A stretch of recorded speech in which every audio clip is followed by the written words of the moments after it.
Welcome to the SOLA Network Leaders Podcast, where we amplify the voices of pastors and ministry leaders shaping a gospel future for the emerging generation of Asian Americans and beyond.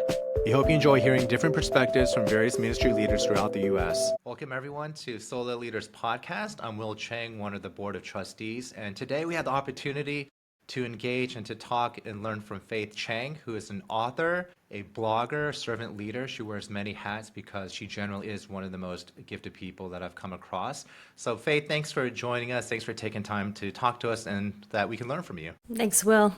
I'm excited. Yeah, and then maybe we could start like I normally like to do, to kind of go back into your background and share a little bit about yourself. Where did you grow up? How did you develop the skills and interests that you have today?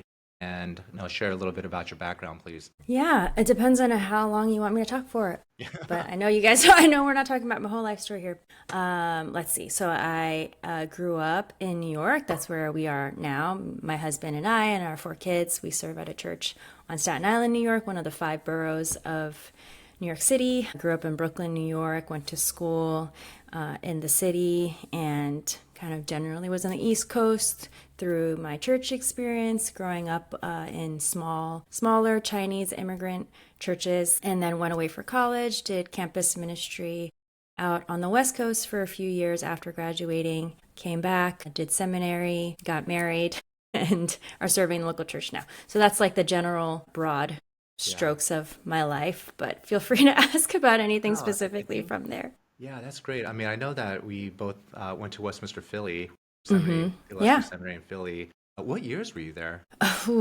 I was there in 2009 to 2011. I believe that's when it was. It feels like a long time ago, which I guess it was. That's when were you there, Will? I think even longer ago. So I think I was there from 2004 to 2008.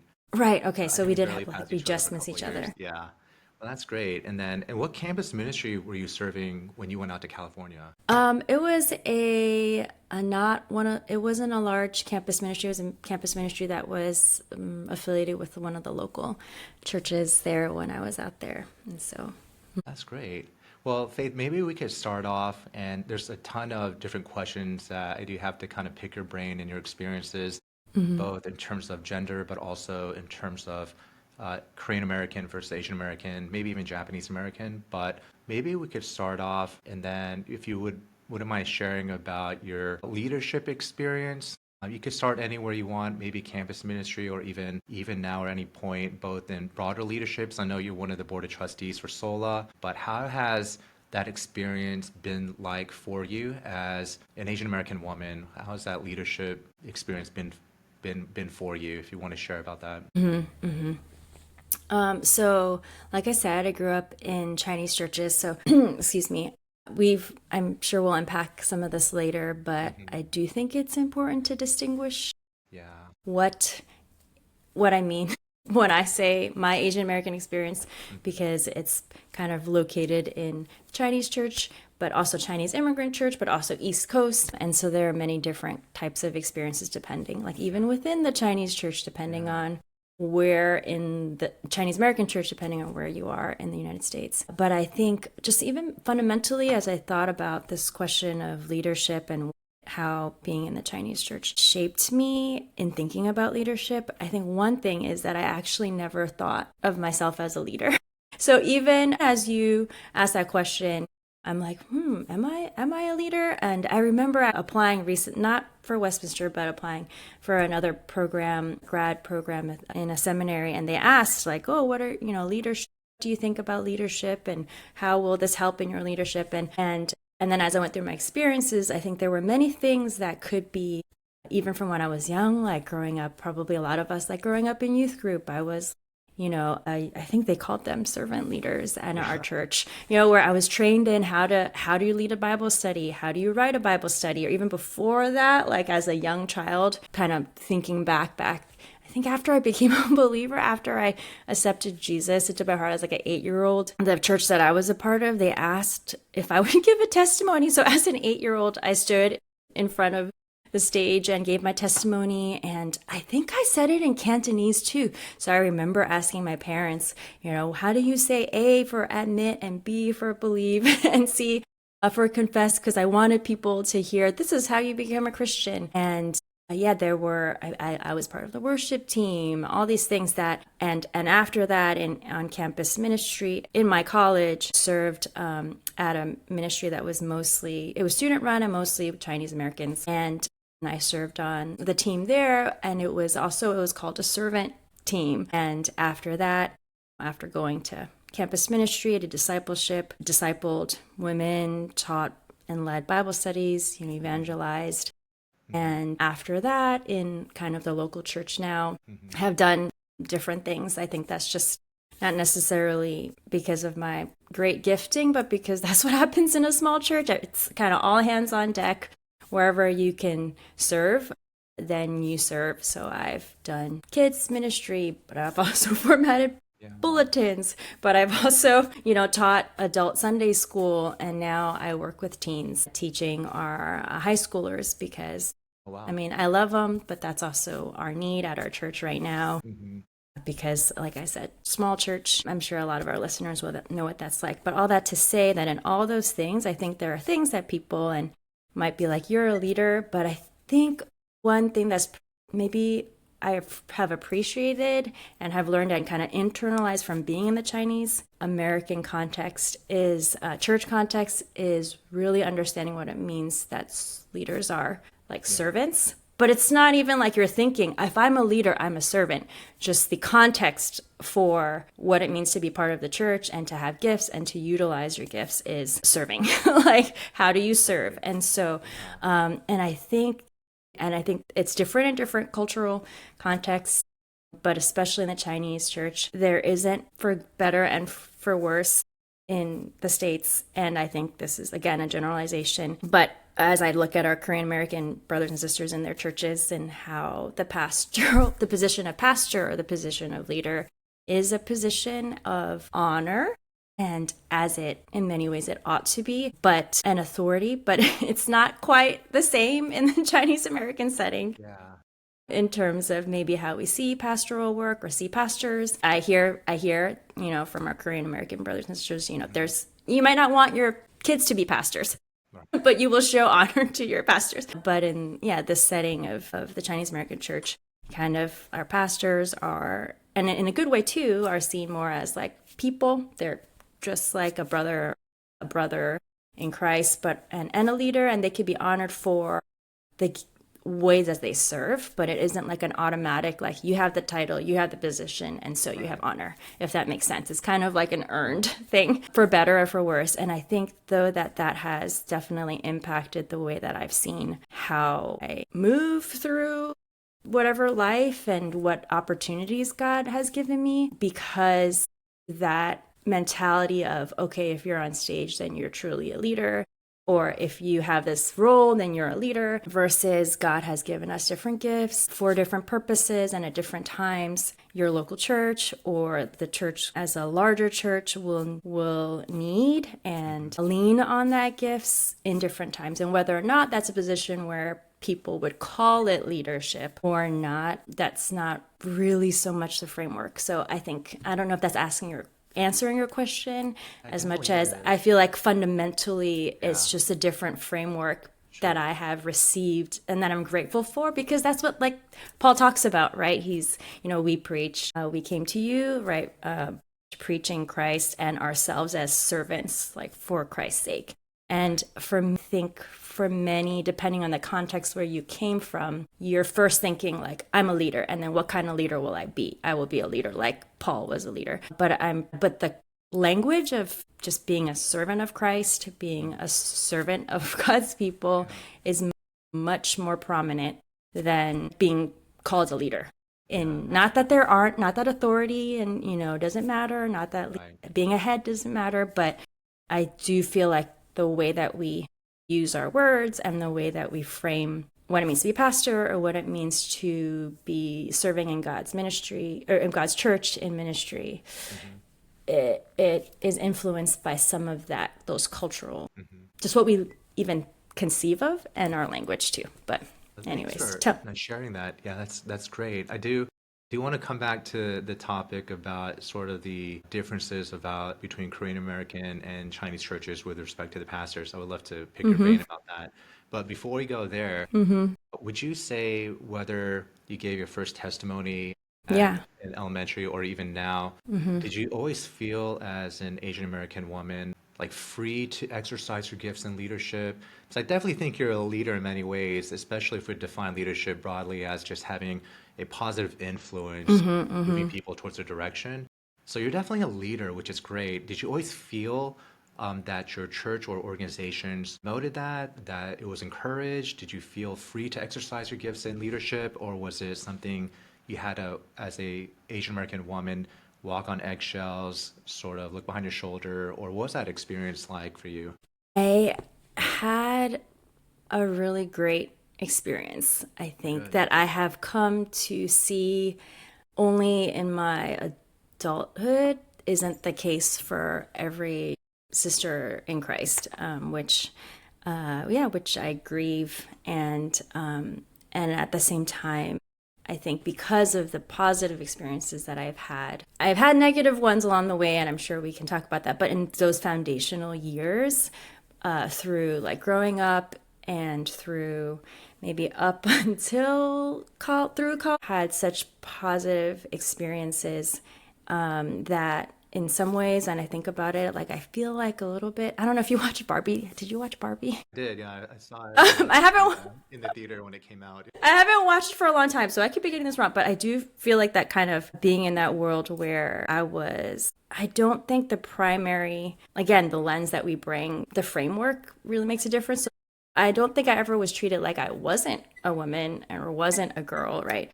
But that wasn't like the leading factor when it came to interactions with people, whether it be my leaders, in seeing, hey, you have something to share, you have something that could bless people, so why don't you step into this position? Or even in my church or parachurch organizations in Chinatown, New York, where I was asked to pray at this like church gathering with all these leaders and pastors, and I was like a teenager, and I'm like, I don't know what I was praying. I'm pretty sure there was a bit of hubris there, like, God, bring unity, like we are so divided, and I'm just so humbled when I think about it. I'm like, why? They were just really. I think about it now. I think there were just really humble people that were around me. I had leaders, and pastors or people who weren't necessarily, I didn't feel like they were saying, hey, you're going to be this one day, and so we're going to give you this opportunity to become this. But I think it was more like they just treated me like a sister in Christ, like a person who bore the image of God, who is part of the kingdom of God, who is part of the church of God, and that had, I don't even know that it was like, oh, she has a gift. I don't know. Maybe I should ask them. But I think that was helpful. But also having examples around me. I was in church, and in the Chinese churches I was part of, women were not pastors, but they were involved just heavily in every level of the church, right? And so part of it, without realizing it, I think it was just being used to seeing people who are leading the missions committee, seeing women, missionaries share up front, but also those like having conversations, seeing how men and women talk together, and how my mom was a really large, has been and still is a very large part of my understanding of what it means to be a woman of God, but what it means to just be a follower of Jesus, a disciple of God, a disciple of Jesus. Right. So she, stay-at-home mom. But when she was pregnant with me, actually, she went to seminary for a certificate. She's like, I was learning bobbing, and I was learning reading these things, and I had no idea what I was doing in Hong Kong, actually. And so I think I just grew up seeing her both disciple women. They'd be having a dinner, and she'd have this one-on-one conversation with a woman, and then by the end of the night, she's praying for her, right? And that's just a natural part of life. But I also saw her going having conversations with the pastor, having conversations with younger men or older men, where they're talking about the church, or they're talking about ministry. They're talking about, hey, this book isn't really the greatest in terms of like biblical, theology, and she'd push back on people, and I think I saw her respected, right? It wasn't a thing that was like, oh, you're a woman, so you shouldn't speak like that, or you're a woman, and so we care about it, but only as much as it pertains to women's issues. But it was just that her mind, her spirituality, and mine and other women was always respected and received as just part of what it means to be part of the family of God, so that I never felt like, in a complementarian setting, I never had to feel like, well, if I don't, since I can't be the pastor, I can't have any kind of influence or impact, or I don't matter. And women's voices don't matter, if that makes sense. Yeah, it does. If I can ask a follow-up question about that. So, first of all, it's a wonderful experience and testimony you gave about that, to be able to just freely use your gifts and to lead in ways that God has called you. It sounds like, and you correct me if I'm wrong, that much of that, in terms of having a good experience of leadership as an Asian American woman, is sort of just built into the culture of Chinese Americans, or just Chinese culture in general. Is that safe to say, or is it something about the particular cultures of the churches or organizations that you served at, whether Baptist or Presbyterian or non-denominational? How would you attribute it? Was it the leadership that would be, I don't know, the board of elders that set the culture of the organizations, or is it more just the culture of Chinese Americans? Yeah, that's a good question. And I definitely would have to preface it with saying that I'm not a scholar or a researcher in these on this topic. I think more of it is like experiential, or people that I've spoken to. But for me, I think, I'm, now that you mention it, I probably denomination has to do with it, like church structure probably has to do with it too. And I think also maybe church size, like when I think about it, like where I think when you're but I don't know, maybe, although I think women were in positions of leadership, like roles. And so, but I do think that maybe in comparison to just culturally in other places, I think as I've talked to women or just heard some of their experiences, it can differ depending on, I don't know. I'm trying to, I don't know if you can't tell, I'm trying to be careful just to nuance, because I don't want to speak in broad generalizations that are unhelpful. Sure. Even like regionally, I think even for helpful as an outsider, like for example, thinking about our like white sisters or Caucasian, or churches, or you might call them multi-ethnic, but majority culture really. Right. I think like regionally it depends, right? Whether or not you're from this what your expectations are, what expectations are held out for you as women in general, and then how that kind of plays into then what it means to be a woman in the church. And so I do feel like it's a mix of all of that. And as I've talked to different women and processed my own experience, I think there is that cultural element, like where maybe ethnically, or there's the expectations that I've experienced that are for a lot of like maybe Chinese women are different than, for example, like our Korean American, sisters. And I think I could say that that's true, like in general, because every culture is different. Every culture has different expectations. So that even like my grandfather, for example, was saying like, for part of my story is that I thought I was going to be on the medicine track. And when I decided not to, he was very disappointed, but he's like, I don't care if it's a girl or a boy, if it's his daughters, same, and you should have done this, before, he knew Jesus. And so I think, there is less of that, probably because of a lot of historical reasons and what's happened in China and Hong Kong, and influences of the West, or influences just of different political movements that have swept through China, good and bad, that I don't have I think definitely not my lane. It's more like observing it downstream. But I do also think that some of that, I wonder if is shifting as more Chinese American churches kind of have come into this more like reformed-ish spaces. And are learning downstream from majority culture complementarian churches. And I do feel like it's important that we're aware of the assumptions that some of those teaching have in terms of what it means to be a woman, that is actually heavily influenced by their cultural background as well. I don't know if that makes sense. It does. And Yeah. if I could follow up, and feel free to answer in any way that you'd want, but kind of keying off on that last point, would you maybe dig into that and share a little bit more about that, where you're saying that Chinese churches may see a slight shift depending on as they kind of get more engrossed into Reformed theology and how that may have influenced church leadership in a certain way. Like, what do you mean by that? Or like, if you elaborate a little bit about that, and also under the umbrella, which is really interesting. Like, if I'm assuming that, or correct me if I'm wrong, if you've primarily been in a complementarian like framework, whether church or other organizations, and how does that play out for you that you also feel fully free and empowered, and not just to have a seat at the table, but to be celebrated and to have a voice at the table, but all in a complementarian framework. How does that work for you? How does that play out? It seems like there's a good model there, something very beneficial there. Yeah, yeah. Okay, so I'm going to try to keep both questions in my mind, but if I forget, just feel free to remind me of what the question was. And if I end up going the wrong way, if you're like, that's not what I was asking, feel free to let me know. Yeah, sure. I think for the first one, I think why I say that is because I'm just aware that my experience might not be everybody's because of time and culture shifts and change and different things are impacting each generation of leaders. I see that, I mean, even this doesn't have to do with the Chinese church, but I see that even at the seminary that I went to, like I actually had a generally positive experience. I think what was hard was not seeing maybe examples of women as I kind of wandered into the Reformed world, like where kind of implicitly it kind of started becoming like, does that mean I shouldn't be up there?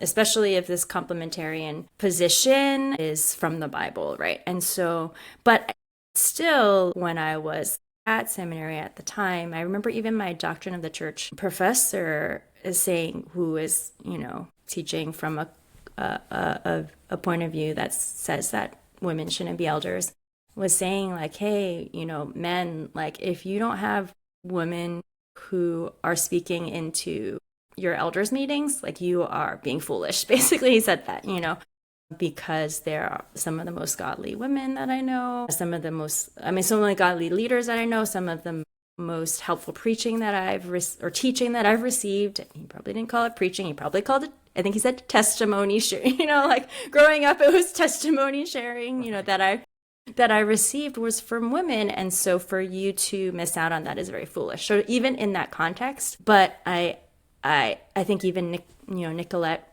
wrote about it in our recent SOLA article about her experience in seminary. Yeah. And how that was different. Even between there, I remember speaking to somebody, and I had really good positive experience with peers who I felt like treated me as, I want to say equal, but what I really mean is like a person. Like you have a mind, and what you think is not lesser because because we don't think women should be elders, right? You have insight on the word of God as a person, and that God has made, and as someone who's different, from me, like as a person. And so, but I do know that there were, even between Nicolette and myself, just a couple of years after me, someone saying, hey, how in small group setting, she was kind of like, they were just really not listening to her, or one of the men, right? And then, and when she actually finally said something, he was like, oh, did you come up with that yourself? And she's like, yeah. And this woman, she's like, brilliant. She went to Harvard. And she's godly. So I'm like, what is that? What is behind that? Like, what is behind that? I'm sure some of it is like that young man or a younger man's like experience with other women, like maybe not necessarily talking to women or learning from them, maybe even in an educational setting. I don't know. I don't want to like dump too many things on there. But I think what has grieved me, though, coming back to that other question, is that I have seen people who kind of shift, not necessarily in the Chinese setting, and actually not Korean setting either, who I have interacted with on that level in terms of like intellectual, peers, right? Just peers. And maybe that's the question. That's what I want to say, peers, not equals. That because of this like very kind of importing of cultural standards into complementarianism with And then also just with it, a kind of attitude of dismissal, like because we have to push back against these feminists that are so wrong, that it's just like a dismissing of even the person, like of people. And you can't have that attitude without it influencing the way you see women and peers. Like I've seen how it has impacted what they even think their kids, their daughters can do, and that isn't necessarily like a biblical teaching. Like if the only thing is whether or not there are certain offices, right, that women, like according to, if you're in the PCA, we're not part of the PCA, according to BCO, not elders, right, that, or something like that, then why would you celebrate women or a young woman, or a child even thinking that women can't teach anything or women shouldn't be speaking?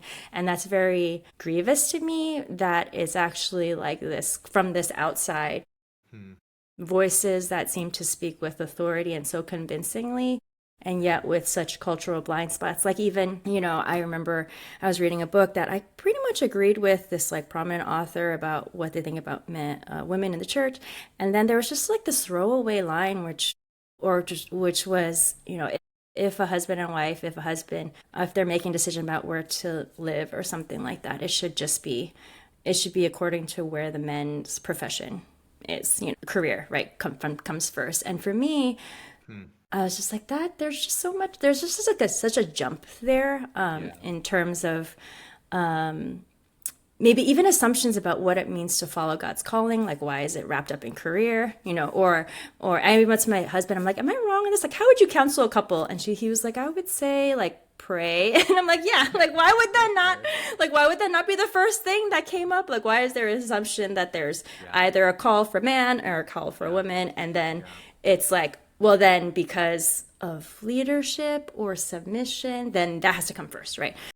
And so I think even Tim Keller talked about how, within the context of marriage, complementarian, they've only actually had to make a decision out of the framework of submission once, and that was moving to New York, right? And I think the grievous thing to me is seeing that in the church, or even seeing that like as Chinese American or Asian American women kind of learn the scriptures or maybe enter into Reformed theology from wherever they were before, then kind of taking on this burden and this framework that is actually very, very Western maybe, or maybe culturally bound when it comes to authority. I think I recently was looking over this book, I don't know if you heard of it, called Neither Complementarian or Egalitarian by Michelle Lee Barnwell, I believe. And it's not that she's saying you should do neither, but I think what she was doing, she was just pushing against the idea of like framing everything in terms of authority or equality.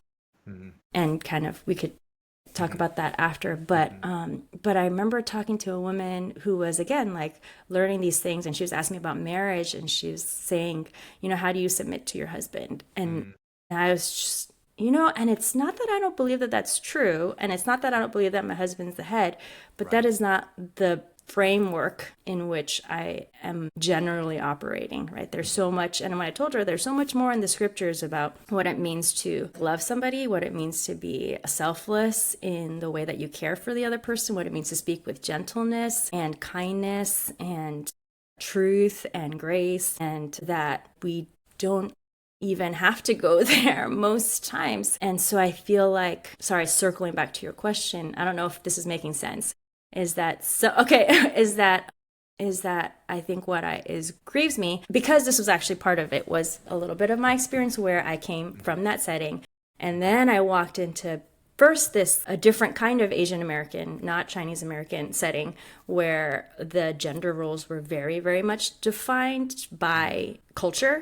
So where even many, many years in the future, I was told, like, you're a pastor's wife, that means being this, and I was like, and I was able to be like, no, not really, but but thanks.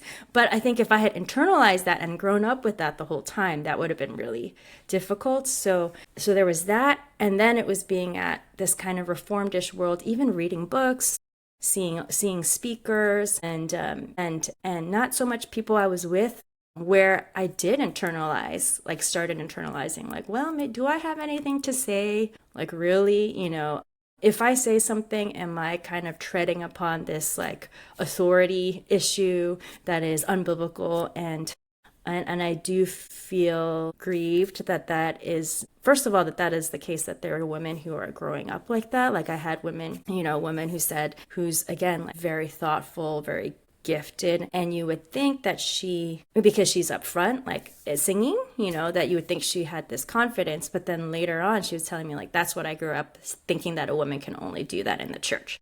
And so I could be a singer or a worship leader, but I didn't know that I could think about theology, right? Or even, women being like, well, I thought that being a woman in church meant I planned these things in these parties, these baby showers, and I cook in the kitchen. And these are like ministries that are, it's not that they're important. Side note, like in our church, the men cook too. It's like very, so that was never even a thing for me in Chinese churches. But we have our own, so I'm not saying we're right about everything, but I think like I even started feeling, hey, do I have anything to say? Like, is this the more biblical way than this other way that I've experienced? Even though if I really step back and think about it, it's not like I wanted to be or challenged the authority of a pastor or wanted to be an elder even.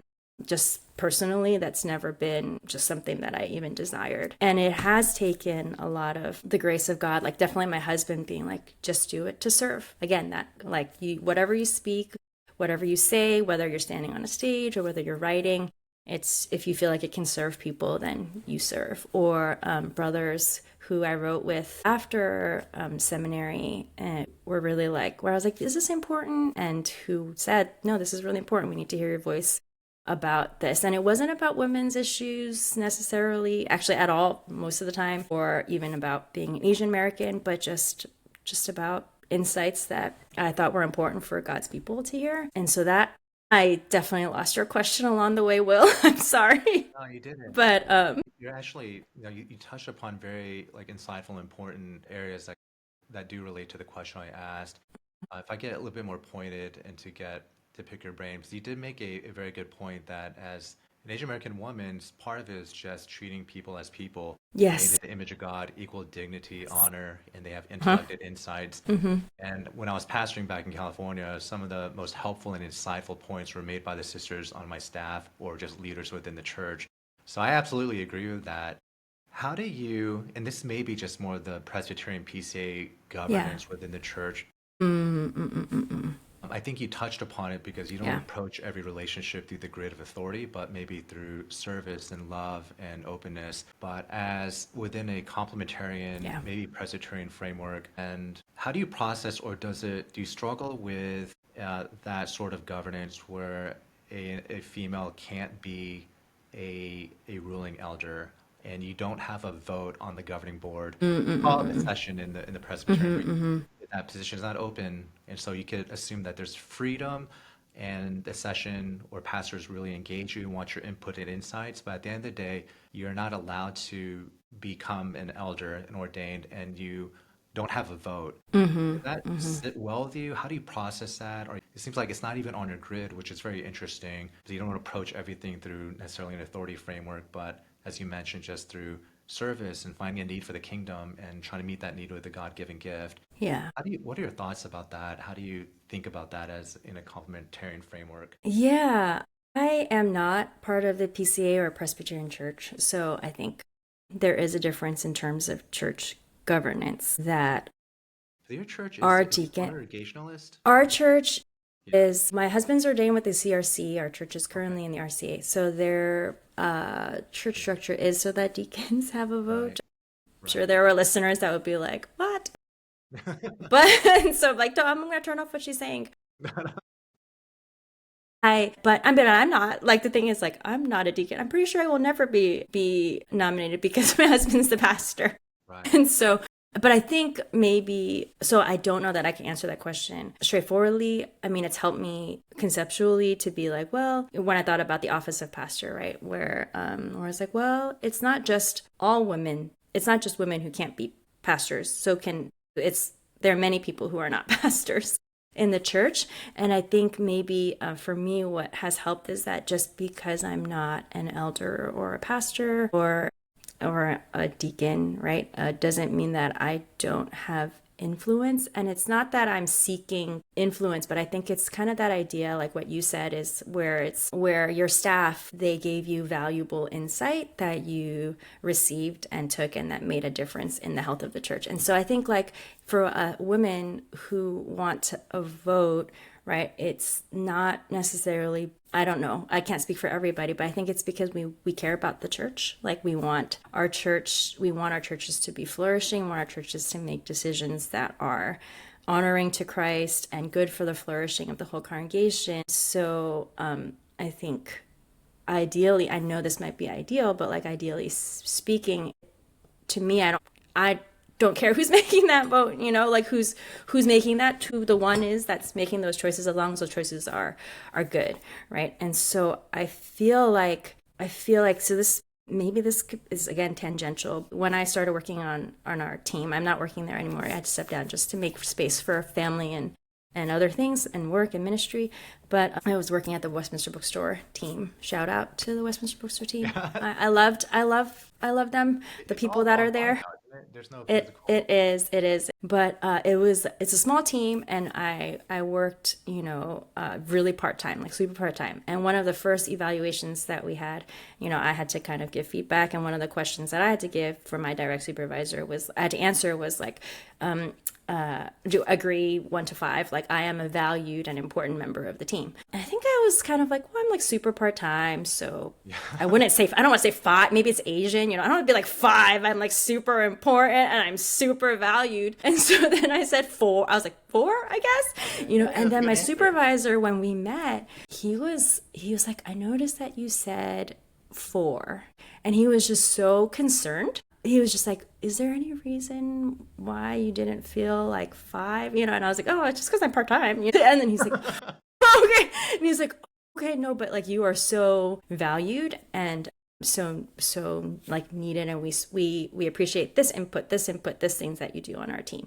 And it's not just that he said it, right? It's that like, I got to see my input make a difference in what was happening in the church. And it's not that I always made those decisions, but the ones that I think were like important, right, were received with humility and made a change. And so it's not that, and I guess it can sound like I'm looking for influence or something, but I think it's more like, if there is this interdependence, there has to be a framework in your church, however it looks, where it's not just like a kind of, well, we affirm that women are made in the image of God. We affirm these things that are true, but like, what is the experience of women who are in leadership, women who are gifted and who are spiritually mature and that are godly? If they're there, right? And if we're willing to be there, obviously we're like, okay, like we're not trying to, or they're not going to be trying to overthrow the church governance, but the frustration I can imagine would be like, well, it's actually whether or not just that you want to listen to me or you're giving me these like kind of opportunities in a public facing way to do these public things, but is my input truly necessary and valuable? Like, thinking about like women in the Corinthian church prophesying, right? Yeah.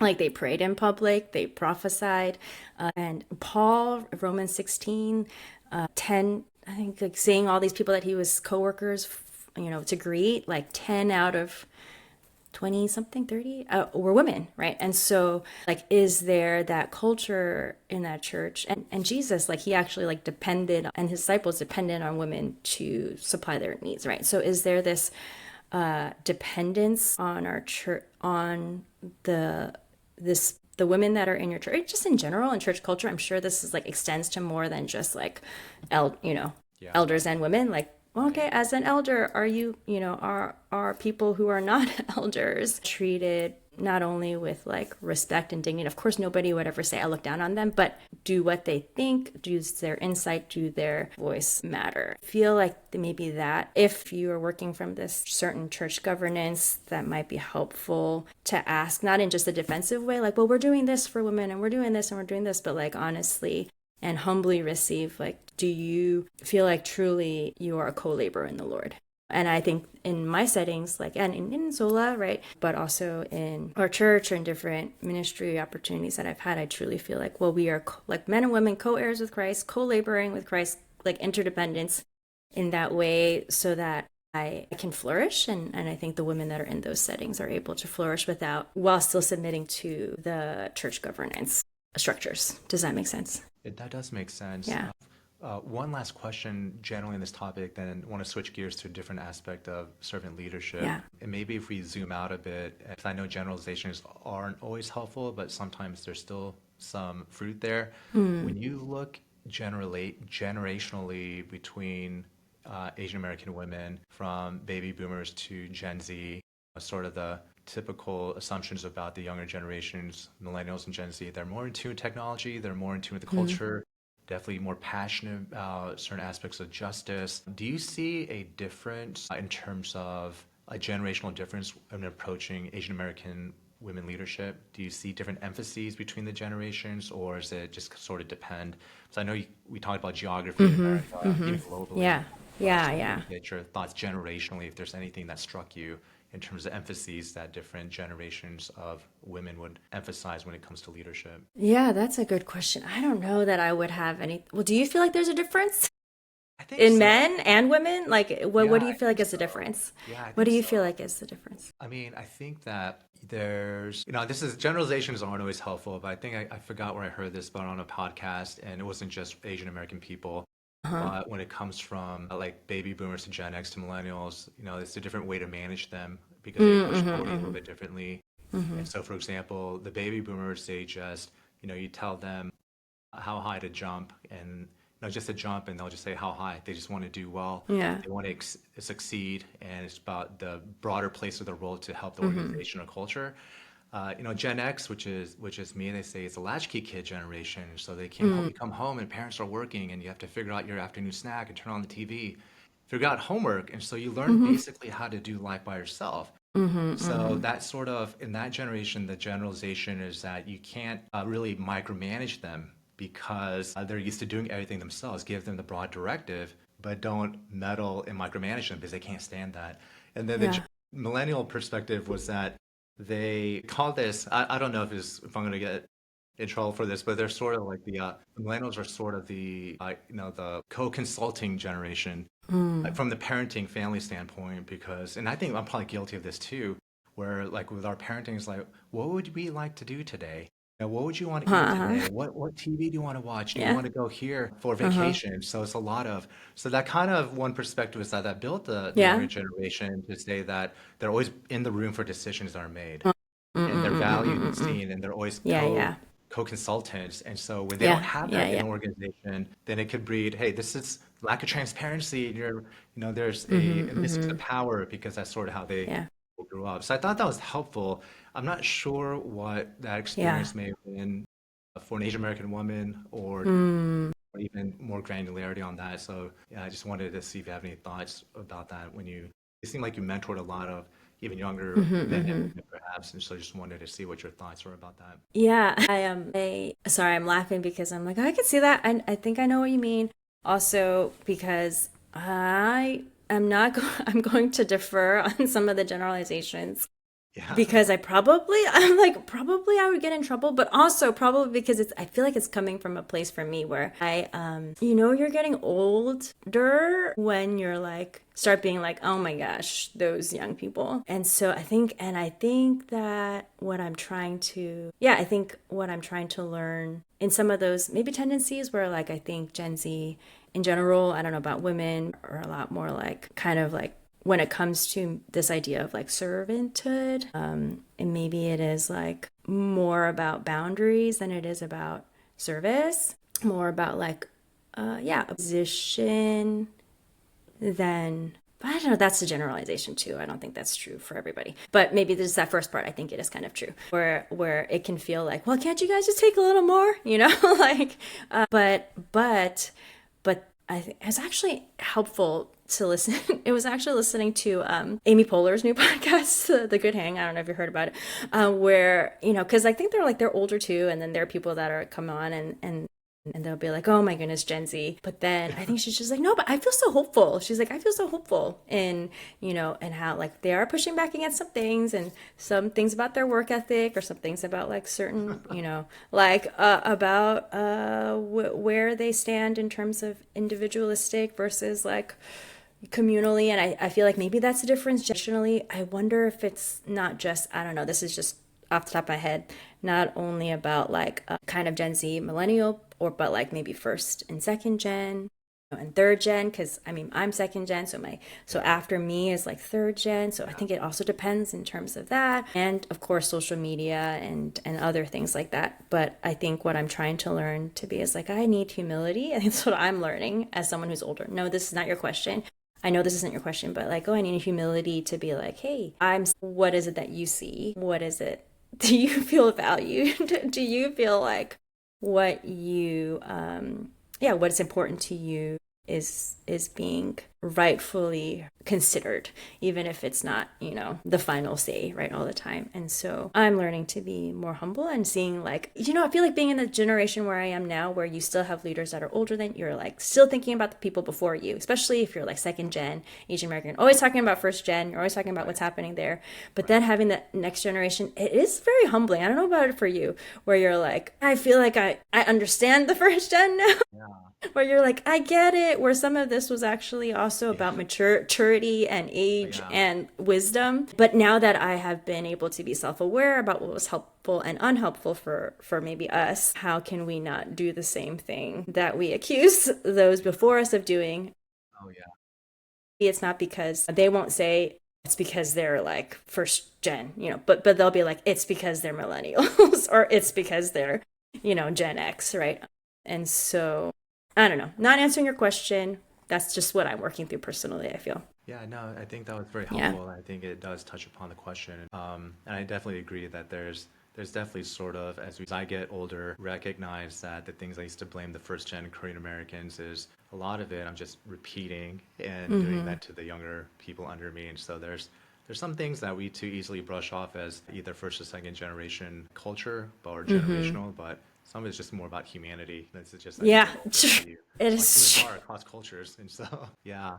Let me switch gears a little bit and I wanted to touch base, no, still on the topic of leadership, but one of the categories that are not only biblical, but you touched upon is the servant leadership, but also part of what the Bible talks about leadership is going to be a suffering leader. Even Jesus, one of his major paradigms of modeling the gospel for us is that before he went into glory, he suffered. And wanted to ask if you'd be willing to share sort of like your life experience. I know there's been some chronic illnesses and challenges and in your personal life, and how has that shaped your view of not just life but as leadership? Learned about the gospel as suffering ideally is supposed to push us to lean towards the gospel, but not always easy and not always, it's not clean and smooth. And so wanted to glean some wisdom and thoughts on that front from you. So a couple years ago, maybe like 5 years ago, I was diagnosed with an autoimmune arthritis condition. So I'm just going to move out of the light.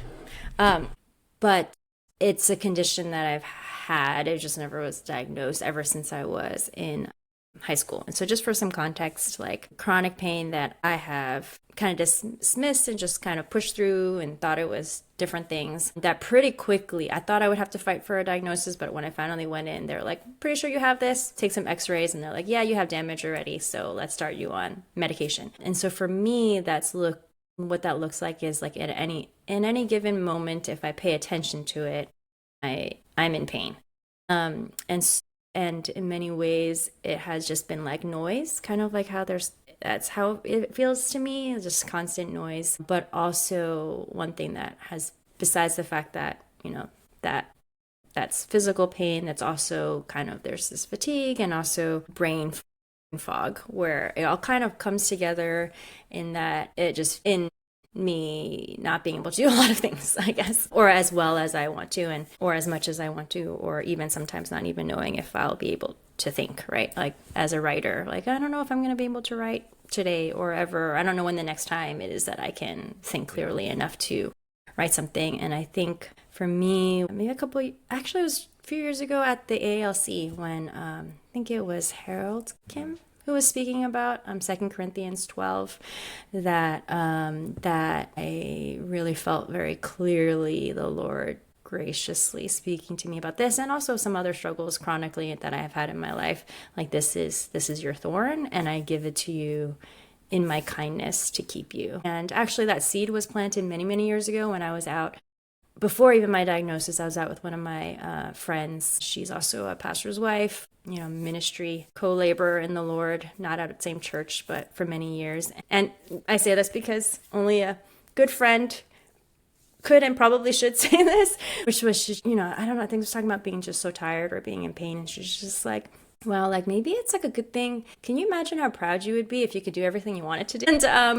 And I think because she's a good friend, and also because partly it was like a backhanded compliment, like, okay, she thinks I can do a lot of things. She thinks I'm capable. Right. But I think it was just like a clarity, like a switch to me, that I was like, oh man, like this is the thorn is not only for sufficient grace and power to be made known, but it is so that Paul 2 times, it says in the passage, would not be conceited.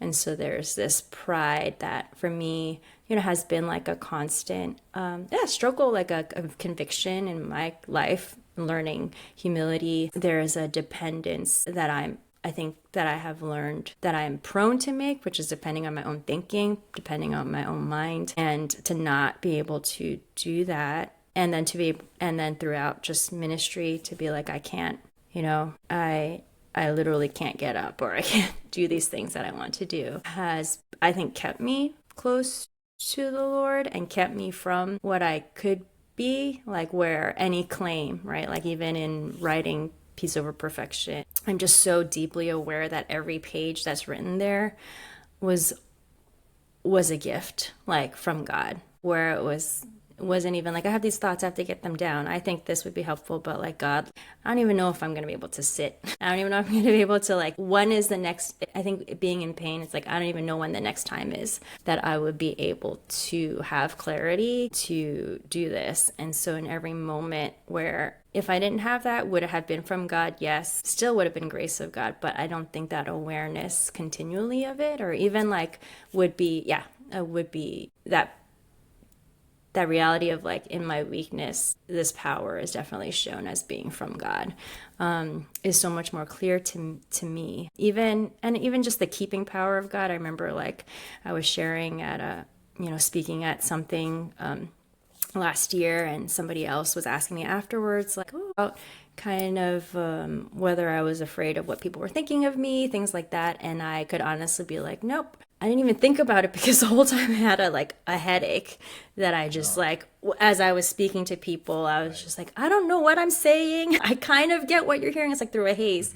But then I just felt like afterwards, I'm like, that is the Lord's kindness, because I am prone to care very much and be anxious about how I'm perceived and how I'm received. But I just had no space for it because of this thorn. And I think, experiencing God's grace in that, experiencing God's grace through people like our church, it's just so humbling to have our church like praying for me, people I love like praying for me, because it's like a long-term thing. I could imagine in my mind it being like, well, she's not getting better, so let's not pray for her, but for them to still care after so many years and to show deep like empathy and compassion in their concern for me. I've learned dependence upon the people of God in that way, and also feel so much like I've been upheld by them. Right? So anytime I like speak anywhere, anytime I write anywhere, and I'm asking for prayer after the fact, I feel so deeply that was from God, and I was sustained by God's grace in that way. And I also think like empathy, deep empathy for people who are in pain. A couple of months ago, my husband had emergency surgery for something, and they prescribed him an opioid, so like a narcotic. And I just remember like, I was still at the hospital. I was working on this kind of sharing I was going to do at this event, and I was in pain. And I remember just like this fleeting thought of like, I wonder what it would be like if I took his meds and just wasn't in pain for like a day.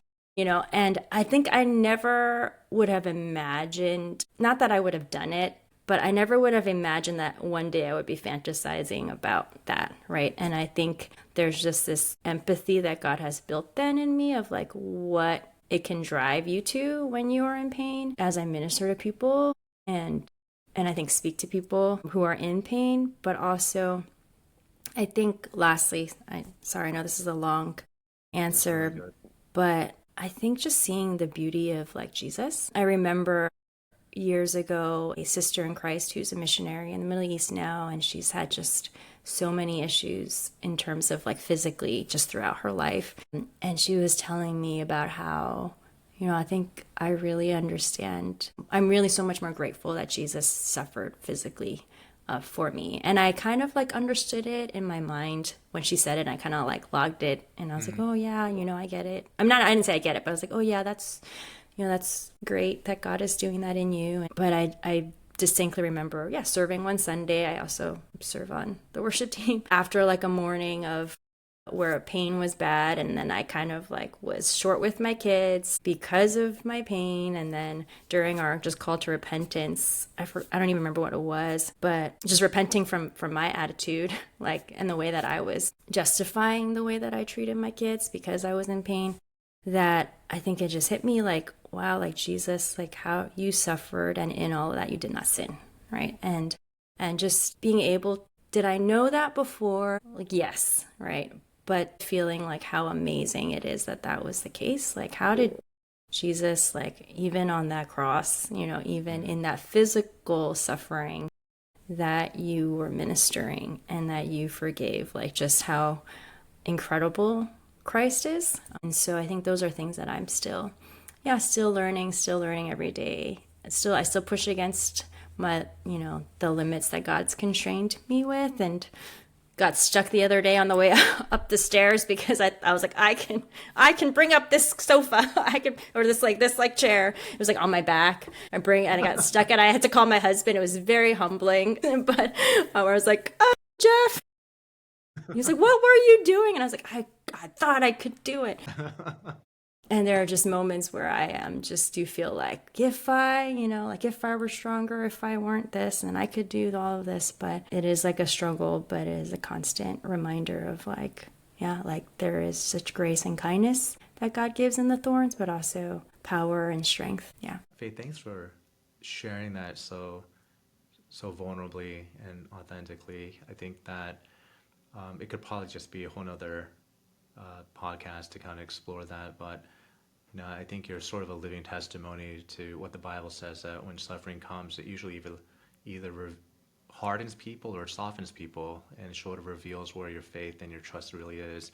And clearly it softened you as you shared, and shows that your faith is fully and more grounded in the gospel of Jesus and what he's done for us. And that's not easy to come by these days. And so I feel really encouraged by what you shared, and also just very empathetic towards that as well. Yeah, I think there's much more to talk about that. But maybe we could, as our time is coming to a close on that note, certainly we could continue to pray for that, for our listeners to pray for you and Jeff and your family for that, your ministry and your leadership. And are there other prayer requests that you like to share with our viewers and listeners and myself? And projects are coming up. I think you mentioned maybe speaking engagements or anything in the family or church that we could pray for you about. Yeah, always. Yeah. I will try to keep it short. I think personally, in terms of projects, if you could pray for, I am starting a second book. Recently signed a contract with my publisher for that. So if you just pray that what I would write would be helpful for God's people and for the church. And yeah, if you could also pray for our church, pray for my husband and I as we serve, and I'm sure the people who are listening know that all that might entail. Whatever you imagine would be the joys and hardships, probably not too far off. So prayers for faithfulness. You can pray for my husband. He's going to go on his sabbatical. We're planning for one next summer for many reasons. Oh, good. Hasn't been able to take one until now. And so pray for that planning and what we're hoping to do then. Okay, great. Can I ask, what is the name of your church? Grace Christian Church. Grace Christian of Staten Island. Okay, of Staten Island. Yeah, true. GCC. East Coaster and New Yorker, which is great. Are you able to share a little bit about what your upcoming book will be about? Yeah, so I idea is to explore some of those promises that God has made of that. You actually touched upon it of as we die and we live. And so what it means to live the cruciform life as we, particularly as we serve the Lord, whether in ministry positions officially or just living lives where we're pouring out to people. I think hoping to encourage those who are in the trenches to look to the resurrection life, not just in the future, but the promises of experiencing that even now.